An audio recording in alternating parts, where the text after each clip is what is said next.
Boa tarde a todos e todas. É com grande satisfação que damos início a mais uma live da Embrapa Meu Norte. Dessa vez falaremos sobre a criação de galinhas caipiras, a experiência da galinha canela preta, que será apresentada pela equipe da Embrapa Meu Norte, que eu vou apresentar agora para vocês. Nós teremos a apresentação do colega Marcos Jacó de Oliveira Almeida. Marcos, que é biólogo por formação pela UF, é especialista em conservação e utilização de raças nativas. Atualmente, também tem especialização em utilização de raças nativas de animais pela Universidade de Córdoba, na Espanha. E tem doutorado em zootecnia pela Universidade Federal da Paraíba. E é nosso analista na unidade da Embrapa Meu Norte. O Roberto, outro apresentador dessa tarde, Roberto de Santos Sobreira, é zootecnista pela Universidade Federal Rural de Pernambuco, também é analista da nossa unidade, da Embrapa Meu Norte, com grande experiência na área de zootecnia, atuando nos seguintes temas, entre eles agricultura familiar, desenvolvimento sustentável, galinhas caipiras, agroecossistemas e inovação tecnológica. Temos também a presença da pesquisadora Tereza Reviola, que vai ser nossa mediadora. Tereza, que é engenheira agrônoma formada pela Universidade Federal de Viçosa e possui mestrado e doutorado em zootecnia pela Universidade Federal do Rio Grande do Sul. E agora, para darmos início à nossa apresentação, eu passo a palavra para você, Roberto. Boa sorte e boa apresentação. Boa sorte. Boa tarde, pessoal. Boa tarde, colegas. Bem, essa temática que a gente escolhe apresentar hoje, ela é bastante ampla, né? E, na verdade, eu pretendo fazer uma introdução, uma situação sobre a conservação de galinhas caipiras, e que em seguida o colega Marcos Jacó vai abordar mais especificamente a galinha canela preta, que é a ave que tem sido trabalhada pela Embrapa Meio Norte, junto com instituições parceiras e os principais parceiros, claro, os produtores, né? Então, essa contextualização a gente achou necessária, né, para que a gente tivesse uma ideia da importância, né, da importância que essa galinha representa, né? Mas, para isso, é fundamental que a gente tenha um resgate, né, um resgate de onde ela se situa nesse contexto, né? Então, primeiro a gente tem que remontar à origem das aves caipiras e das galinhas do mundo todo, né? É unanimidade pelos autores, né, de considerar que elas são originárias da Ásia, né? Alguns autores cogitam o cruzamento entre as espécies do Gallus varius, do Gallus gallus, do Lafayette, do Soderati, mas hoje isso fica mais consolidado como sendo todas as galinhas originárias da espécie Gallus gallus, né? A partir da ave selvagem, né? Red Young Fowl, né? A galinha selvagem vermelha, né? E a partir disso aí ela se disseminou para o mundo, né? Tanto no sentido da Polinésia, né? Quanto para a Europa, a África, dando origem a todo esse plantel mundial que hoje existe, né? Eu colho essa citação da doutora Márcia Gelber, do INCAPé, né? A quem eu devo muito aprendizado, né, nesse sentido, né? Se a gente for resgatar um pouco da história da galinha, para fazer uma contextualização, a arqueologia ela encontra essa ligação homem-galinha, né?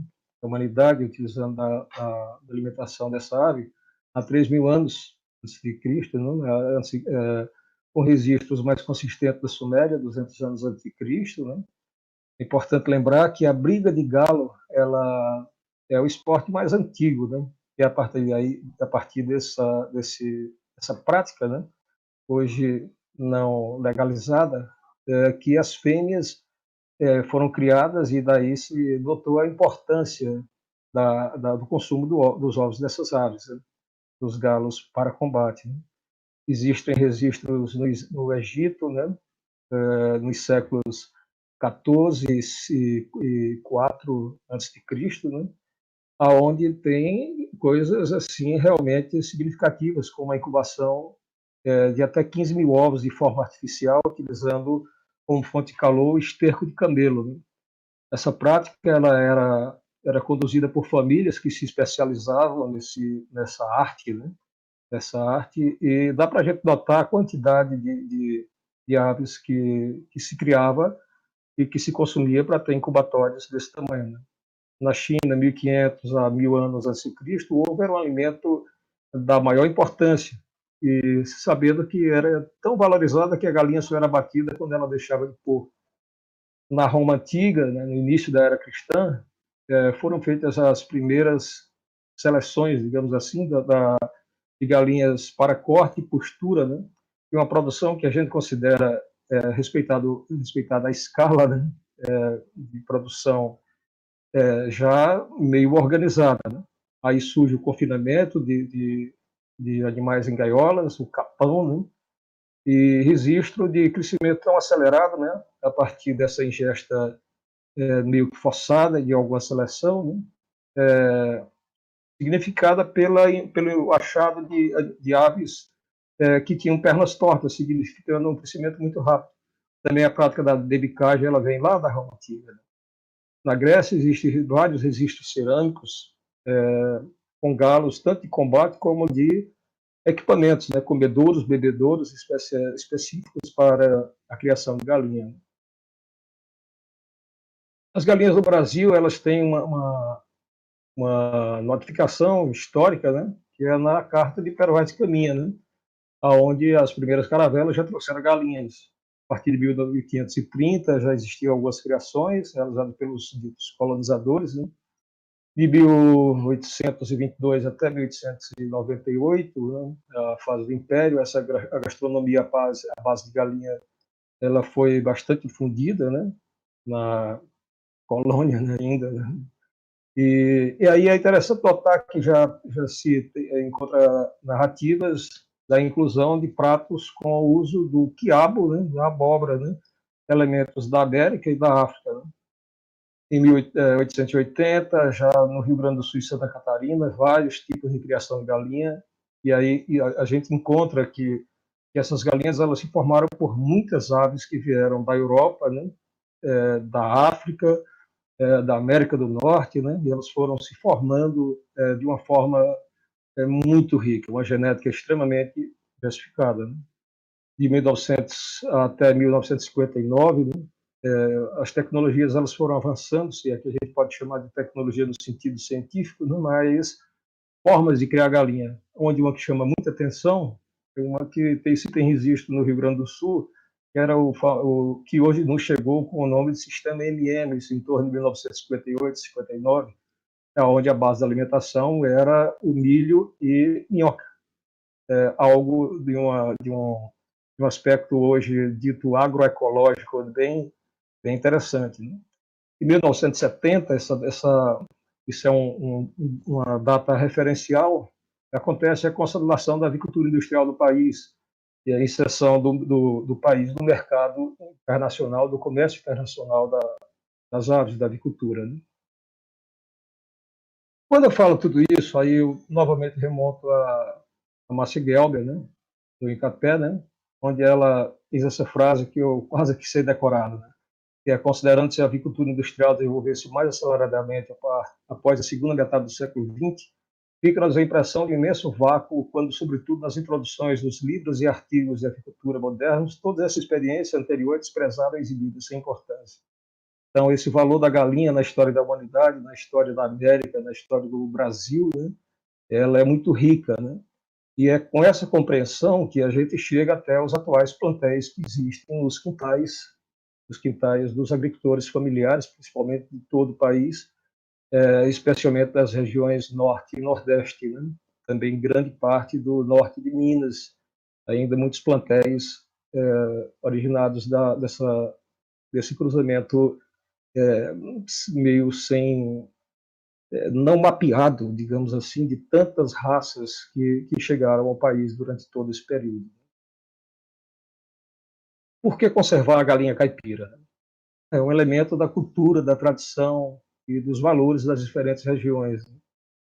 Até um produtor, né, ele chegou a me dizer um dia, né, que a galinha caipira do Nordeste, né, ele seria equivalente ao tacacala, né, da região Norte, ou ao chimarrão, lá do sul, né?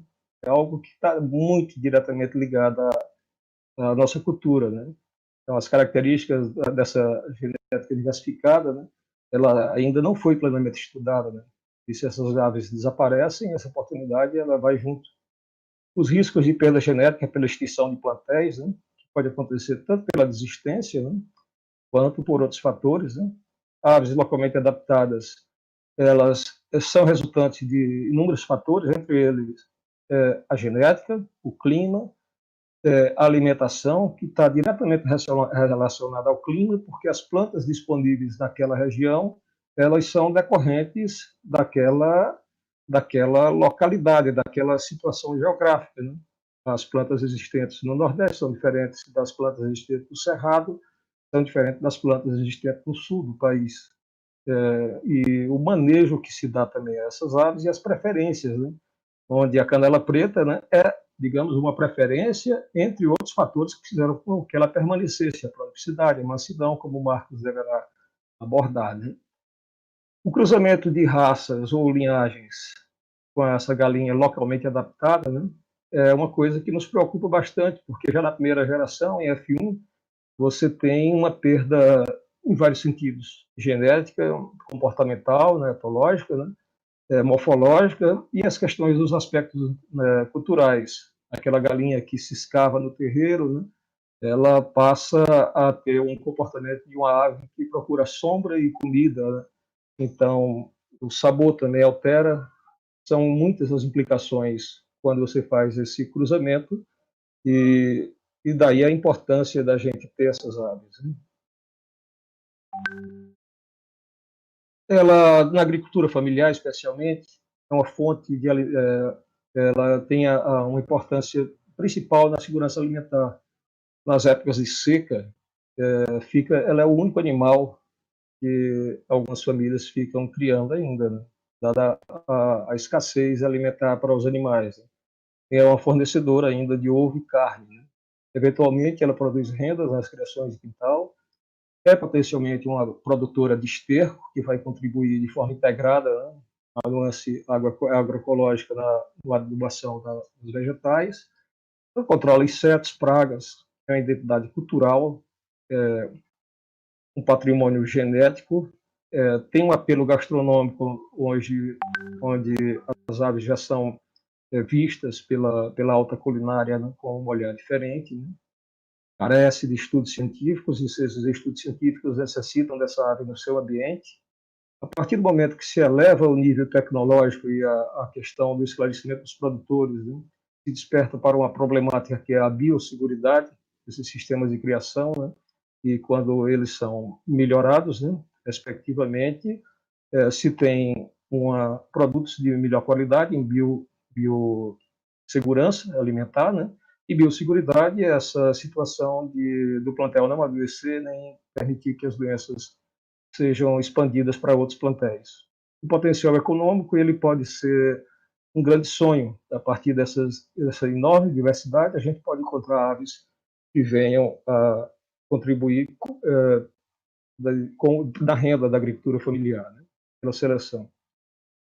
Aqui é um exemplo de que, em algumas situações, é possível organizar a criação dessas aves, né, como essa unidade de criação de galinhas comunitárias, isso em São João dos Patos, no Maranhão, né, onde a gente tem esses prédiozinhos lá, né, da esquerda para a direita, né, um local para a questão dos ovos, outro para a fabricação de ração e outro para a produção de ração.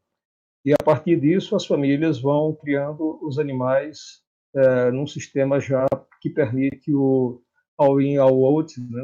Tudo dentro, tudo fora, né? Com a possibilidade de vazio sanitário. Né?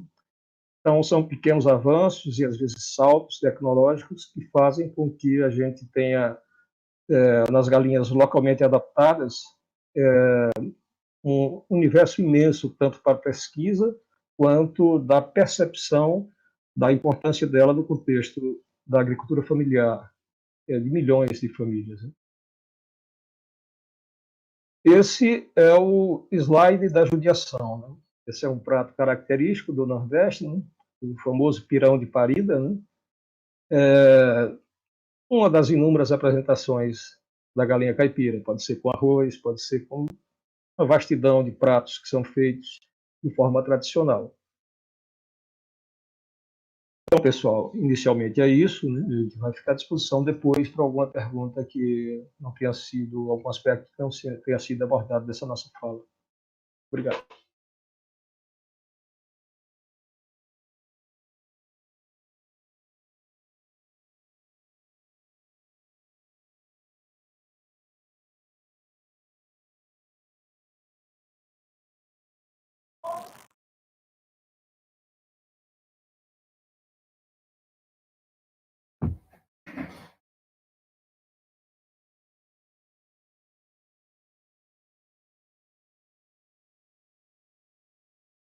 Bom, pessoal, boa tarde a todas e a todos.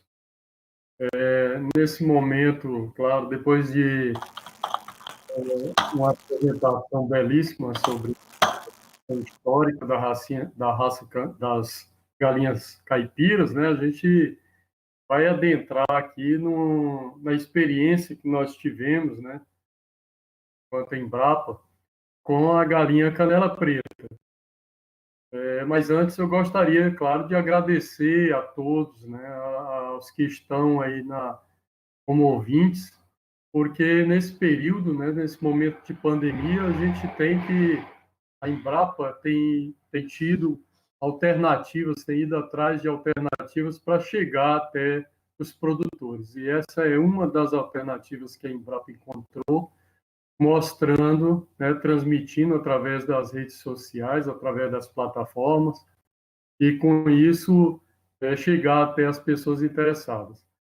Da minha parte, ficou a responsabilidade de mostrar a experiência que nós temos com a galinha canela preta. Tá? E eu não poderia começar esse momento sem antes utilizar essa frase, que uma raça nativa ela só se sustenta a partir do momento que ela sustentar quem a cria. Né? Às vezes isso parece óbvio, mas é bom sempre lembrar, né? Não dá para você sustentar uma raça, não há como ela existir, se ela não tiver alguma coisa vantajosa, né? Algum argumento para que alguém possa decidir a criar. E nesse caso, a galinha caipira, ela precisa sustentar quem cria, né?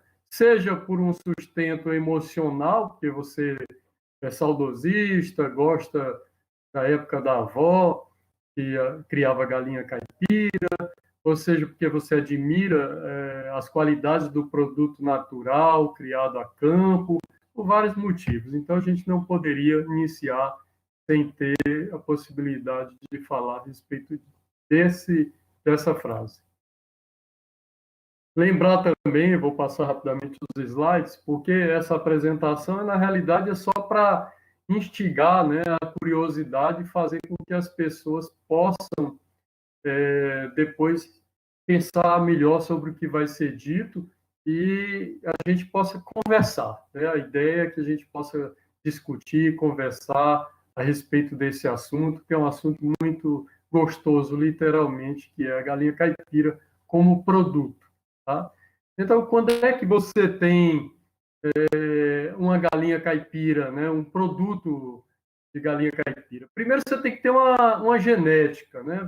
Não adianta você comprar pintos de granja, né? Que são especializados em alto ganho de peso em pouco tempo, e achar que ali você vai ter uma genética caipira, uma genética nativa. Não tem, você tem que procurar materiais genéticos que sejam até por lei, né, pelo menos 120 dias para começar a ter umas condições de ser consumido, no mínimo 120 dias. Tá? Questão do manejo, tem que ser um manejo tradicional, com acesso a campo, a pasto, né? Você tem que ter uma galinha que ande ao ar livre.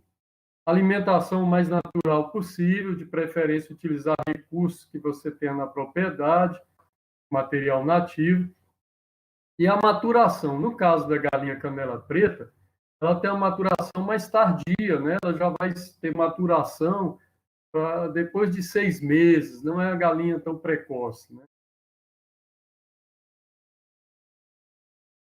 Então, outro ponto importante que eu vejo é você, antes da gente apresentar sobre a galinha canela preta, você se enxergar, né? Você ouvinte, você se enxergar. Se você está na categoria de agricultor familiar, quer dizer, aquele agricultor que cria para o consumo da família e vende excedente, ou que leva isso como um empreendimento, né, de criação de galinha caipira para a renda da família. Ou você é um criador de quintal, que é uma outra categoria, que é aquele sujeito que de repente tem um quintal, né? E nessa época de pandemia aumentou muito o número de criadores de quintal. Você está em casa, está se resguardando em casa, e diz: olha, eu vou aproveitar meu quintal, vou preparar aqui, vou criar minhas galinhas caipiras. E tem também o empresário, aquele sujeito que já cria galinha caipira em grande quantidade, né? E que já tem uma visão totalmente comercial da coisa, seja para ovos, ou para carne, ou para venda de animais em reprodução. Então, a história da galinha canela preta ela é meio curiosa, né? Primeiro, chamou a atenção quando nós identificamos algumas galinhas no interior e os proprietários chamavam de canela preta, jacu, canela de urubu, tinha um monte de nomes, né? Mas que se tratava das mesmas aves, E a curiosidade era o hábito que elas tinham de dormir nas árvores, né? Isso aqui a gente está falando de uma realidade lá do Nordeste, né? Do semiárido, do sertão. E aí você imaginar uma condição de uma galinha, né, totalmente integrada ao meio ambiente, né? Isso daí é uma coisa maravilhosa e chamou a atenção isso. E aí veio a questão, como é que uma raça, né, identificada por pequenos produtores e pessoas que estavam ali criando, poderia ser identificada em várias regiões do Piauí com os nomes semelhantes e, de repente, né, aos dias de hoje, já está em quase todo o Nordeste, né? E aí no mapa não está apresentando, mas norte de Minas também já está criando. E aí essa história que nós vamos contar, tá? Nós vamos contar realmente essa história que é o caso das galinhas canela preta. E a primeira parte que nós devemos abordar é o que é essa galinha canela preta? Que raça é essa? Primeiro, dizer a vocês que raça é diferente de linhagem, né? A linhagem, a gente está acostumado que as galinhas são todas iguais, ou são todas brancas, ou são todas vermelhas, sempre tem um padrão. No caso de raça, não. Ela tem, como ela é mais primitiva, é algo lá das origens, né? Ela tem o dimorfismo sexual e tem uma variabilidade grande. Você vê aqui a galinha, né? É uma galinha canela preta, ela tem um pescoço chuvilhado, às vezes é chuvilhado de vermelho, amarelo, às vezes chuvilhado de branco, prata. O galo peitoral preto, com a dorsal avermelhada, as cristas são rudimentares, né? Nada daquelas cristas grandes, né, que ele chama de crista serra. Você vê o outro galo aqui também muito primitivo, crista rudimentar, barbela rudimentar, peitoral preto, e totalmente diferente das fêmeas. Isso chama de morfismo sexual e é característico de raças mais primitivas. É o caso da galinha canela preta. Aqui é só uma foto de um reprodutor, chamando a atenção para o peitoral, né, totalmente escuro, e que, apesar dessa diferença entre as cores de machos e fêmeas, lá na frente vocês vão ver que os pintos nascem todas da mesma cor. Aqui uma fêmea, né, com outras características, mas um pouquinho chuvilhamento mais ao longo do corpo. Característica principal da raça, que é essa canela de cor preta, né, e sem esquecer da crista rudimentar e barbela rudimentar. Claro que tem outras características, mas aqui eu chamo a atenção E essa identificação foi feita em 2008, nós estamos em 2020, para vocês verem ao longo do tempo, né, quanto tempo leva para se fazer um trabalho com raça de galinha caipira, algo com uma raça nativa. Então, aqui é uma das características dessa galinha, que elas são criadas a campo, né? Elas são criadas ao ar livre. Aqui uma pessoa já usando máscara, né? Uma senhora, e aí você vê que ela está aí com suas galinhas, uma quantidade enorme, né? Criadas a campo, nada de confinamento, não tem galpão, ela cria em sistemas tradicionais. Aqui a característica principal, que é a canela de cor preta, né? Mas aí você pergunta, por que você vai ter a cor preta? Por que interessa uma canela de cor preta se a gente come, na realidade, as outras partes do animal? É só um identificador. É para quem cria olhar e dizer, olha, aqui tem uma característica que tudo indica que é a raça canela preta. Então, nós começamos, depois de identificar, né, essas galinhas em cada região, cada um falando que era uma raça, a Embrapa, a gente começou a multiplicar esses animais, essas aves, e ver se o que nascia dos ovos delas pareciam com os pais, né? Porque, de repente, era só uma característica que não deixava descendência semelhante. Mas os pintos realmente nascem diferentes, né? Com essa toalhazinha peitoral branca, ponta das asas brancas, mas quando eles crescem, eles ficam totalmente iguais aos adultos.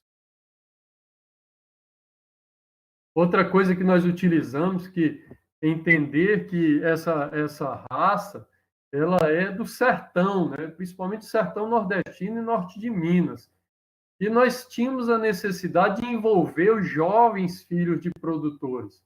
Como é que a gente vai perpetuar uma raça de galinha caipira se a gente não envolver os jovens, né? Então, nós fizemos trabalhos com as escolas famílias agrícolas, as escolas agrotécnicas, hoje os institutos federais, né, de educação estão por todo o país. Então, esse apelo junto aos jovens tem sido também uma mola mestra em relação à raça. Aqui é uma palestra em comunidades tradicionais, né? Você pode ver que a gente tem trabalhado, claro, com as comunidades quilombolas, indígenas e outras comunidades tradicionais, de forma que elas possam reconhecer um valor inestimável que é as galinhas, as raças que eles criam.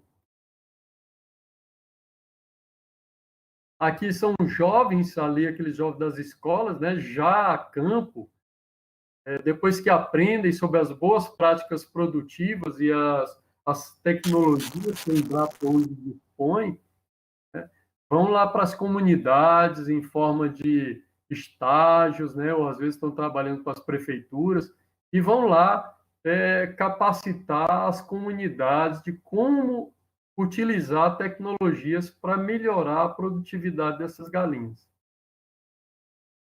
Aqui umas jovens, né, entregando, né, os pintos a produtores, quer dizer, elas já receberam, que a gente utiliza o princípio da economia solidária, né? Cada produtor que recebe 20 pintos fica na responsabilidade depois de entregar para outro produtor. Isso aí é o princípio da economia solidária ou participativa, né? Isso é muito importante porque quando você imagina que um produtor recebe, produz e depois repassa para outro, isso não tem mais fim. Isso é benéfico demais. Aqui um jovem, né, do que nós trabalhamos, recebe 20 aves e repassa 20 para outros. Esse jovem, ele não tinha muita atividade, muita esperança, né, de o que faria para sobreviver no sertão, e aí ele hoje vende ovos, vende matrizes, vende pintos, né? Tem uma fonte de renda, isso é importante. Aqui outro caso, uma associação que produz hoje 28 mil, aliás, 8 mil ovos de galinha canela preta. Quer dizer, eles se juntaram, tem uma associação, E aqui você vê uma jovem, né, porque nós trabalhamos também com inclusão de gênero. Eles produzem ovos para vender de forma comunitária. Aqui um outro jovem, também sem muita perspectiva no interior, e você que é jovem também, que às vezes não se enxerga na situação, ele começou com uma chocadeira, comprando ovos dos produtores, depois comprou outra chocadeira, e mais outra, isso dentro do quarto dele, né? Isso é lá no quarto. E ele compra o ovo hoje a 50 centavos, até R$ 1, dependendo do fornecedor, e vende pintos a R$ 5 após 21 dias, né, de incubação e mais 15 dias, 10 a 15 dias, cuidando dos pintinhos. Aqui é só uma curiosidade, né, que nós utilizamos peruas, né, um peru, para chocar galinhas canela preta. Nem sempre você vai utilizar uma chocadeira. Às vezes você não tem dinheiro e às vezes nem compensa você comprar uma chocadeira porque a tua produção é pouca. Mas você pode utilizar uma perua. Vantagem, se ela der defeito, você aproveita ela no Natal de uma forma espetacular, né? Não tem que desperdiçar. Aqui é um ninho comum, chamando a atenção que, tradicionalmente, às vezes você tem ninhos que ajudam a contaminar, né? É fonte de contaminação para os ovos. Mas, no entanto, a gente vem trabalhando com a opção dos ninhos com coletor automático. É um ninho em que a galinha põe o ovo e ele já cai aqui nessa área. Não tem perigo da galinha quebrar, nem de chocar e nem de predador pegar. Aqui um outro aspecto é que não basta você trabalhar com a raça, né? Não adianta você chegar e distribuir uma raça para todo mundo.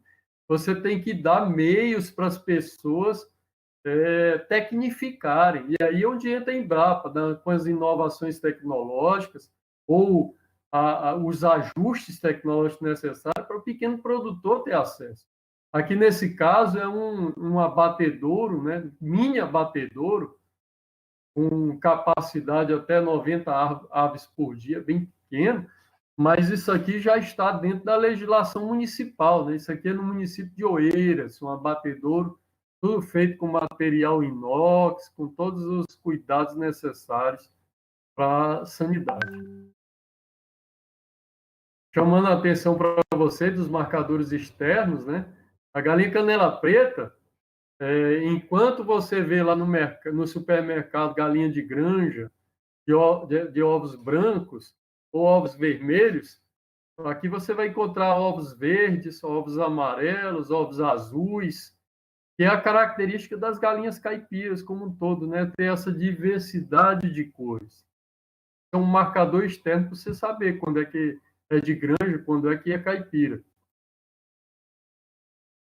E, claro, não poderia deixar nesse momento final de apresentar para vocês a parte melhor, né? Que é aquilo que se come nunca se extingue. Então, a galinha caipira canela preta, quando ela é vendida abatida nas feiras, né?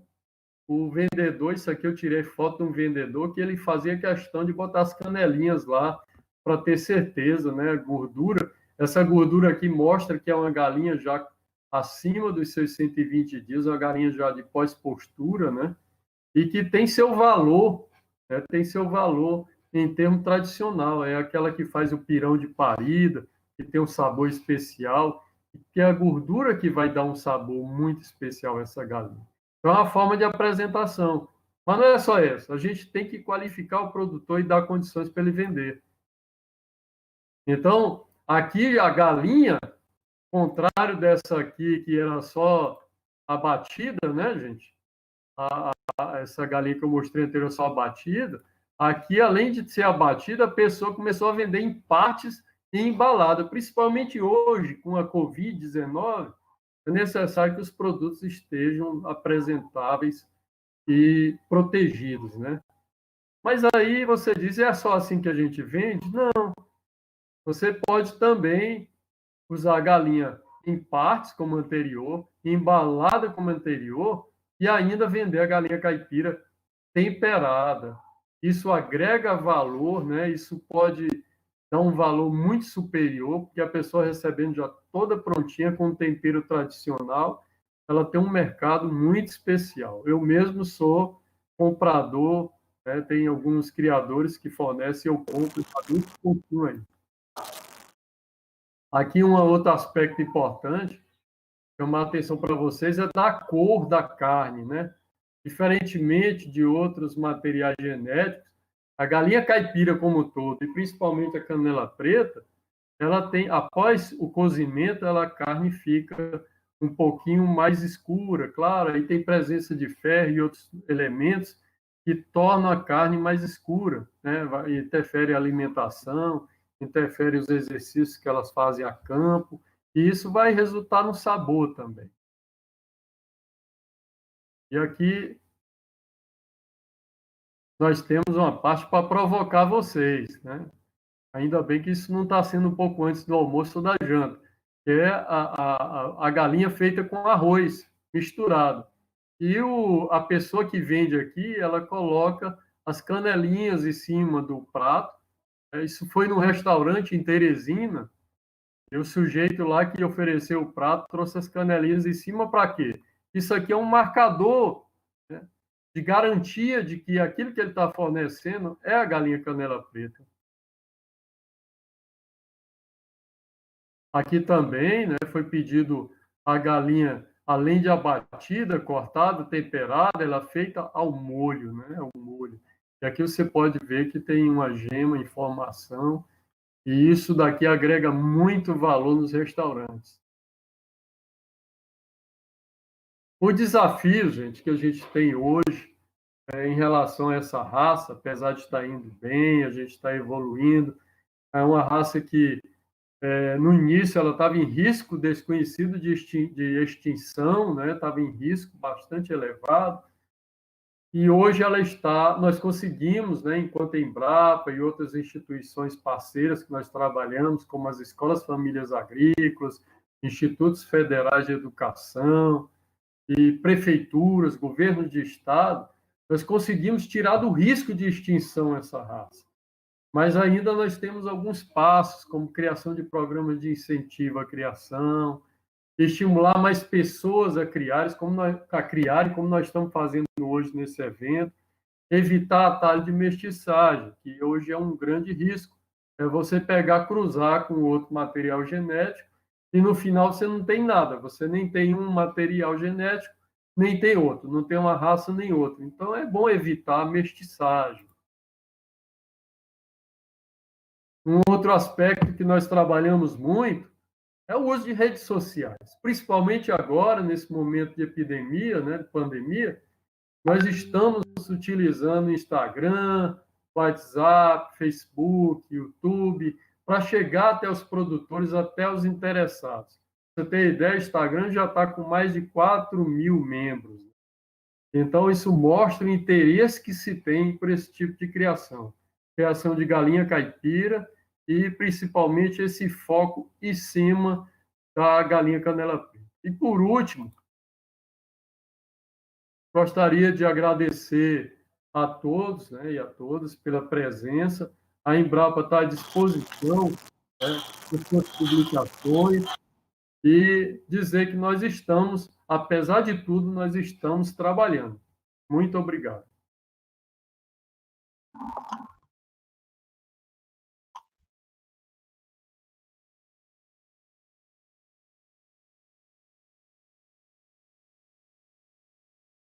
Muito obrigada, Marcos, muito obrigada, Robério, pela apresentação de vocês. Acredito que é muito importante esse esclarecimento com relação às raças locais que existem e com relação às questões que existem no campo e os trabalhos que estão sendo desenvolvidos. A primeira pergunta vai, então, para o Robério. Robério, tem uma aqui aqui com relação, várias perguntas já relacionadas com raças locais e linhagens, caipirão, no caso, qual é a diferença entre um e outro, e a campo, o que é que se observa mais? Bom, essa é uma pergunta que a gente precisaria se aprofundar um pouco, eu vou tentar simplificar, né? Olha, normativamente, as linhagens, existem linhagens para a criação, aves não industriais de linhagens, que a legislação considera caipiras, né? Caipiras. Tanto existe linhagem para corte, quanto linhagem para postura. E normativamente são consideradas caipiras, sim. Na questão dos valores regionais, principalmente do Nordeste, o Norte de Minas, há uma cultura que faz a diferença entre a galinha criada no quintal como caipira e essas linhagens que tem um abate bem, no caso do corte, tem um abate aos 90 dias, eles são chamados de caipirões. Então, a diferença, ela tem esse apelo, tem essa questão normativa, tem essa questão de cultural, né? E a questão técnica é que a caipira de quintal comum, né? É uma galinha que ela tem o ciclo reprodutivo completo, né? Que ela está presente nos quintais, e os ditos caipirões são linhagens que foram trabalhadas, né? Geralmente também são excelentes animais da produção que se propõe tanto de corte quanto de carne, né? E são aves que a gente diria especializadas em determinada produção. Então, caipirões e caipiras, eles têm a diferença por parte dos consumidores de algumas regiões, sendo que as localmente adaptadas é que são, nessas situações, consideradas as caipiras verdadeiras. Né? Normativamente, ambas são caipiras. Muito obrigada, Robério. Marcos, tem uma pergunta aqui com relação à agregação do valor econômico. Você já apresentou, né, o diferencial que pode ser dado tanto na casca dos ovos, como a forma de apresentação, a outro tipo de textura e coloração da carne, né, que daria um outro sabor. Mas a pergunta se estende mais perguntando também com relação à viabilidade. Se ela é mais viável para o abastecimento das famílias no interior, no caso. Bom, isso é muito relativo, porque é o seguinte, isso vai depender do que se tem disponível. Né? Você tem que imaginar uma relação de dependência de insumo externo ou não. As raças brasileiras, né, as raças que evoluíram e se desenvolveram no Brasil, que são bem ajustadas, né, sejam chamadas de adaptadas, crioulas, nativas, tem várias denominações, elas são raças com menor dependência de insumos. Né? Elas, normalmente, criadas a campo, elas vão ter um custo menor. Apesar de não serem tão precoces, mas elas têm um custo menor. Em relação às famílias, né, principalmente a agricultura familiar, elas apresentam hoje uma grande alternativa, né, de sobrevivência em relação a esse momento de pandemia e pós-pandemia. Porque, como ela é de baixa dependência de insumos, ela vai, claro, possibilitar a produção, mesmo nas condições mais difíceis, né, que nós enfrentamos atualmente. E para aqueles que são admiradores, né, do sabor, e tem um material que não precisa, toda vez que eliminar um lote, ter que comprar outro, as galinhas caipiras ainda são uma opção para você perpetuar teu criatório de galinha. Muito obrigada, Marcos. A segunda pergunta também vai para você. Estão perguntando como se pode fazer para adquirir esses tipos de galinha canela preta. Uma vez que a Embrapa, a gente sabe que não comercializa, né? No caso, animais. A Embrapa, como instituição, ela não tem condições de fazer comercialização. Mas você pode entrar no saque, né, no saque da Embrapa, e fazer essa demanda pela lista de matrizeiros. Hoje a gente tem uma lista de criadores e a gente pode tranquilamente responder e passar essa lista para aquelas pessoas que tiverem interesse. Sempre lembrando um detalhe: se for alguma região que não tenha registro, né, da presença anterior dessas galinhas, não é interessante você introduzir. O interessante é você buscar materiais que estavam presentes antes na sua região, para que a galinha caipira, no caso a canela preta, ela não cause o mesmo dano da utilização de materiais exóticos, porque aí, nesse caso, ela passa a ser um material exótico à sua realidade. Obrigada, Marcos. Robério, comentário aqui do senhor Daniel Carvalho, diz que as galinhas no interior, ali em Bom Jesus, têm o hábito de dormir nas árvores. Pode explicar um pouquinho com relação a esse hábito? Bem, ela vem justamente daquela origem, né, que a gente tentou no início, ficar que o tronco comum, né, são de uma espécie selvagem, né, os galos, né, ela, num primeiro estágio, né, do seu desenvolvimento, né, originário das florestas de bambu da Índia, né, então essa questão de proteção contra os predadores, né, ela acontecia tanto pela capacidade de voo, bem superior às aves que a gente tem hoje no quintal, quanto pela camuflagem nas touceiras de bambu, né? E quanto pelo hábito de dormir nas árvores, né? Então, as nossas galinhas de quintal, elas ainda guardam esse comportamento, né? Esse aspecto ecológico, né? De dormir em árvores, representando isso uma proteção contra predadores, né? Isso tem toda uma influência, né? Inclusive no bem-estar animal, quando você propicia a ela essas condições. A falta das árvores, o puleiro supre em parte, né? Esse instinto de dormir protegido. Né? Obrigada, Robério. Marcos, a senhora Cássia Teodoro pergunta se essas aves canela preta são melhores para criar em regiões de clima mais quente. A raça canela preta, ela é uma galinha que está presente nas regiões mais quentes do país, né? Dentro do semiárido nordestino, pegando ali até o norte de Minas. Então, a identificação desse material, por ele ter sucesso nessas regiões mais áridas, mais quentes, a gente já pressupõe que elas são bastante indicadas para essas realidades e esses ambientes. É claro que não podemos dizer que se você levar para um outro ambiente, se ela não vai também ter uma boa resposta. Mas na prática a gente tem que ser bastante direto e dizer que, pelas observações das regiões onde elas estão presentes, são regiões de clima quente, né, e principalmente na região do semiárido. Eu aproveito para perguntar, então, Marcos, em que regiões a gente consegue observar a ocorrência de populações de galinha canela preta? Olha, a canela preta atualmente ela está em todo o Nordeste. Tá? O que nós identificamos foi que, primeiramente, ela foi identificada no estado do Piauí, na região de Curral Novo.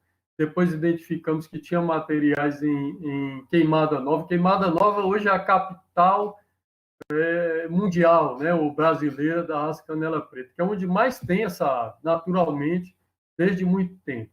Tem Santo Inácio também, que já tem criador lá, que já faz 30 anos que cria, nem sabia que aquilo ali era uma raça. Ele chamava de canela preta também, mas não achava que era uma raça. Depois é que, teimosamente, ele sempre criando durante 30 anos, ele veio a saber que, pelas pesquisas científicas, tratava-se de uma raça. Mas nós temos também no Ceará, na Paraíba, em Pernambuco, Bahia, né, principalmente norte da Bahia, e norte de Minas. Maranhão também tem muito dessa ave. Após as pesquisas feitas no estado do Piauí, nós ampliamos o levantamento e nós já encontramos essas aves em vários estados do Brasil. Muito, muito bem, Marcos. A gente só quer lembrar que no Brasil ainda não existe nenhum registro de raça junto ao Ministério da Agricultura. Entretanto, a canela preta ela é uma raça devido às suas características e todas as condições. Entretanto, ela só não foi registrada ainda no Ministério.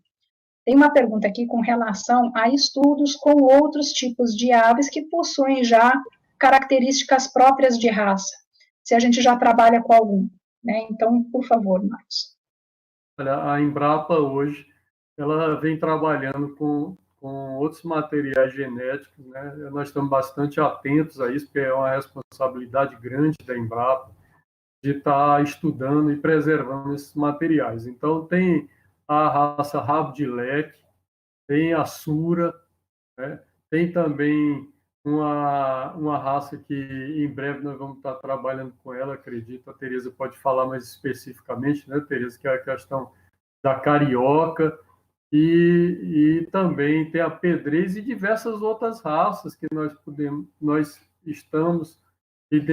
identificamos, né? Porque a questão de raça de galinha, gente, ela tem que surgir a partir da identificação do produtor, dos criadores. É a partir desse momento em que os criadores tratam, né, os animais como uma determinada raça, que a Embrapa começa as suas pesquisas, né? E não é algo só dizer que é raça e simplesmente é uma raça.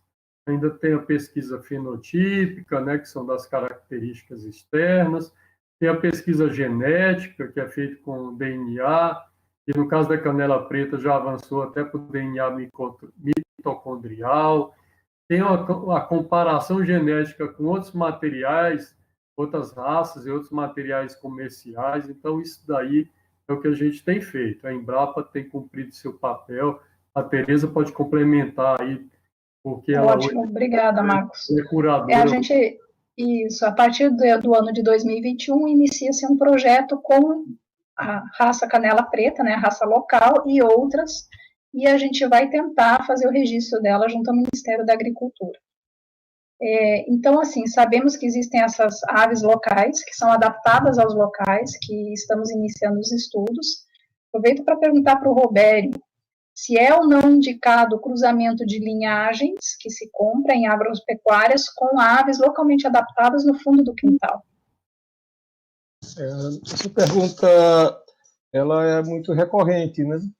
E eu acho que é preciso que a gente firme um pouquinho. Primeiro, por que é que as pessoas fazem isso? Às vezes, se compra um lote de linhagem, né, de pintos de linhagem, e alguns ficam no quintal. Então, esse cruzamento ocorre de forma não proposital. Noutras vezes, há realmente o interesse, sem muito conhecimento do que seja dos processos genéticos envolvidos, de fazer com que as galinhas aumentem o porte ou melhorem a postura, né? Ora, a galinha que está no quintal, a galinha localmente adaptada, ela tem uma genética bem diferente das galinhas de linhagens. As galinhas de linhagem, por exemplo, elas foram trabalhadas, as de postura especialmente, elas não chocam, né?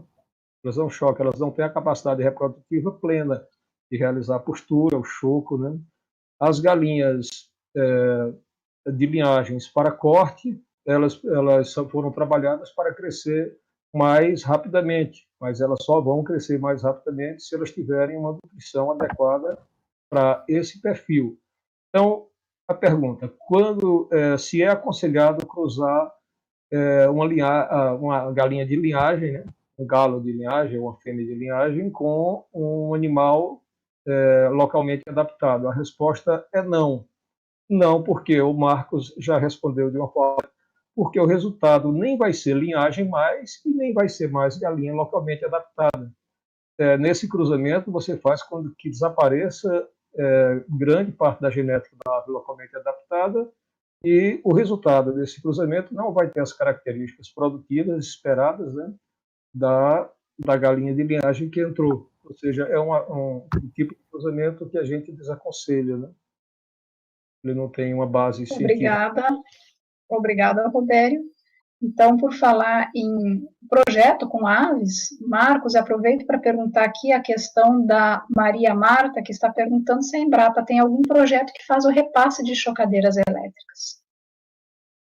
Não, na realidade, a Embrapa não tem projeto de repasse de chocadeiras, né? Nós temos, na realidade, uma parceria com instituições e com programas de governos municipais e estaduais que fazem, né, o fomento em relação a repasse de chocadeiras. Mas a Embrapa não possui esse tipo de projeto até o momento. Muito obrigada, Marcos. Na sua apresentação, você falou alguma coisa sobre o estímulo com relação a jovens empreendedores, jovens que estão nas escolas de famílias agrícolas, que são incentivados, né? E aqui a senhora Mari está perguntando se há também algum incentivo voltado especificamente para as mulheres agricultoras. Sim, na realidade eu não coloquei aqui, mas foi uma falha, eu deveria ter colocado, porque um dos trabalhos que nós fazemos muito fortes é a inclusão de gênero. Tá?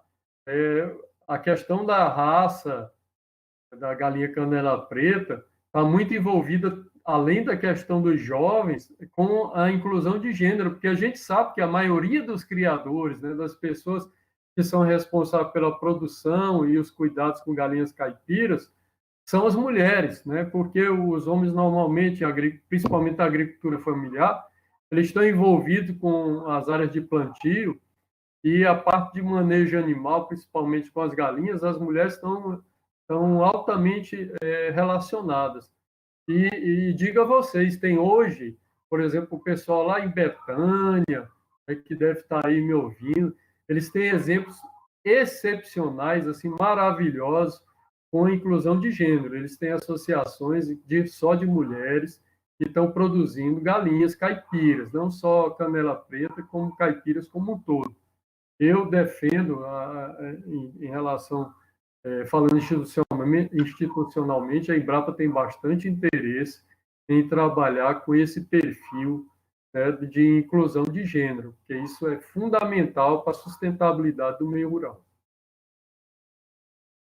O Eduardo Coutinho está perguntando aqui como é que ele faz para conseguir esse coletor de ovos que você falou na tua apresentação, Marcos.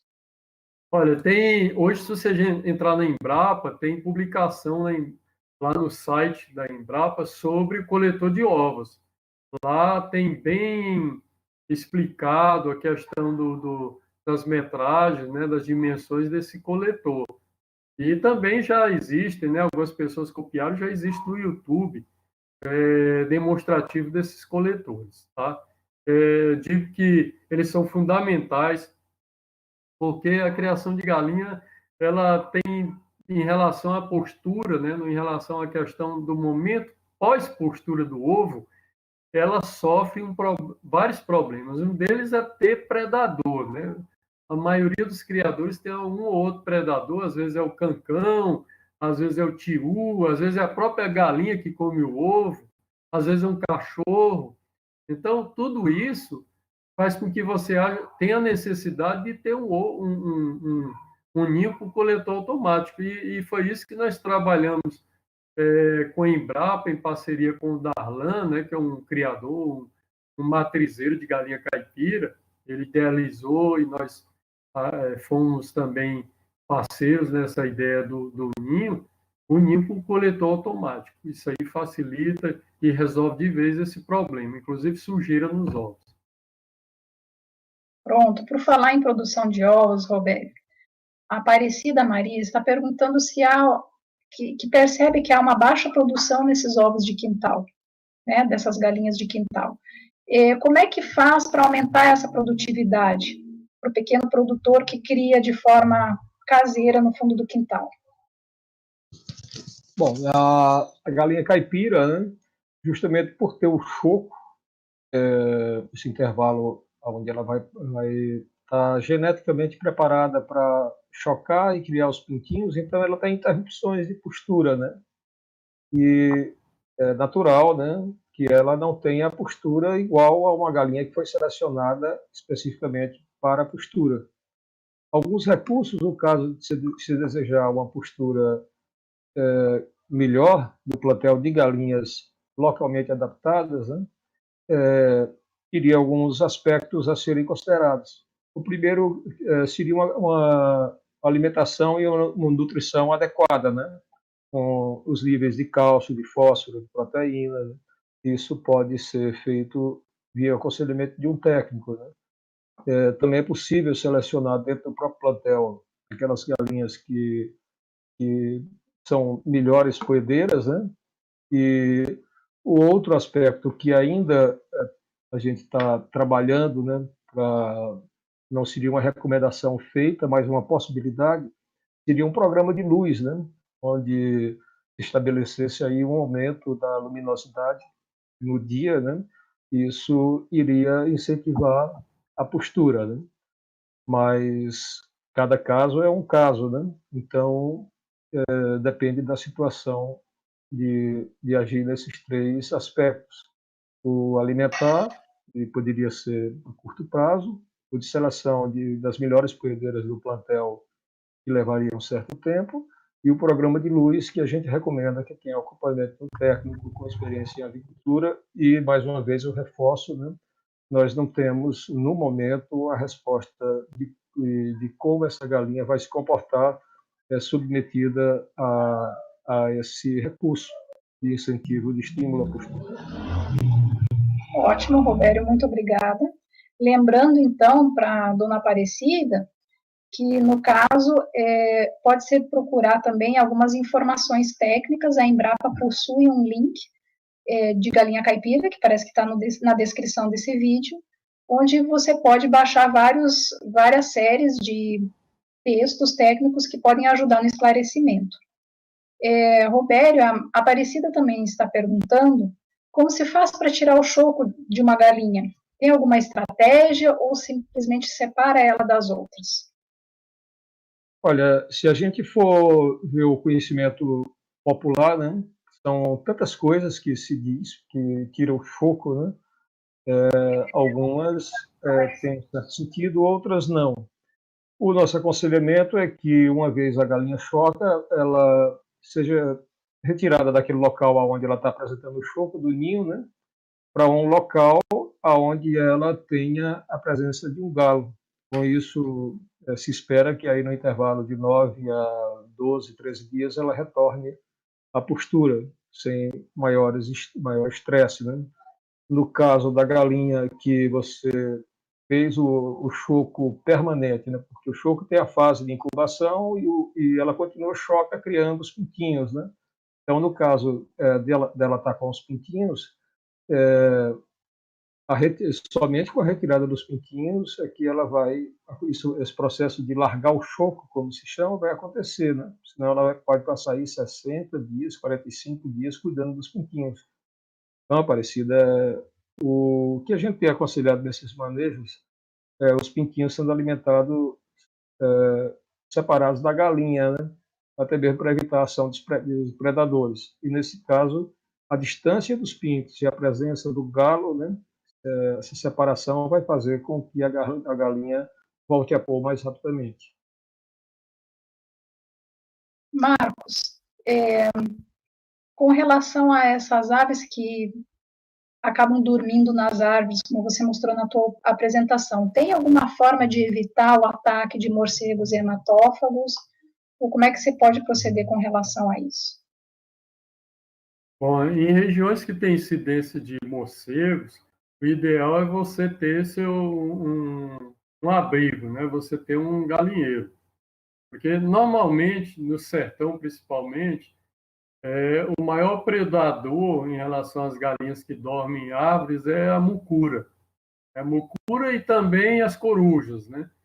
Como elas normalmente escolhem árvores que têm bastante espinho, isso faz com que elas fiquem mais protegidas. Mas se tiver incidência de predadores, o ideal é você ter seu galinheiro para proteger as aves e ver uma tela que também seja menor do que a possibilidade de entrada desse galinheiro. Chega ao final do dia, você tranca tudo e deixa para soltar no dia seguinte. Obrigada, Marcos. Outra pergunta para ti, com relação a essa galinha canela preta, essa seleção, ela foi feita naturalmente ou foi a agricultora familiar que induziu essa seleção? Como é que foi feito isso? Olha, na prática, o que aconteceu? Essas galinhas, elas tiveram tanta influência no ambiente da seleção, como tiveram também a seleção humana. A do ambiente tem mais a ver com o hábito que elas tinham que elas têm de dormir em árvores, e elas, por serem umas galinhas escuras, né, elas são pouco visíveis durante a noite pelos predadores. E aí o que acontece é que, nesses casos, as galinhas mais claras desapareceram, né, que o predador via mais facilmente. E como elas também apresentavam características produtivas bem interessantes, e a quantidade delas sobrevivia em maior quantidade, os criadores terminaram declarando, né, tendo esse conhecimento, dizer, olha, não a galinha canela preta, ou a galinha jacu, a galinha urubu, vários nomes que eles têm sobre ela. No Maranhão, soube recentemente, é chamada de pé preto, pé roxo. Elas aumentam muito. O termo aumenta muito tem muito a ver com a sobrevivência em relação aos predadores e o hábito de dormir, né, em locais que estão suscetíveis à predação. A seleção por parte dos produtores tem sido basicamente em cima da observação de sobrevivência. Ótimo, muito obrigada. A gente aproveita para lembrar que a gente pode curtir o vídeo, né? E a gente já está chegando no final do nosso tempo, então vou fazer nosso encerramento, né? Agradecemos a participação de todos, a apresentação do Marco Jacó e do Robério, por todos e todas por virem até aqui, e convidamos vocês para as próximas lives no canal do YouTube, dia 22 sobre o tema de fruticultura e no dia 29 no tema de galinha caipira, como iniciar a produção. E nos vemos até lá. Muito obrigada a todos.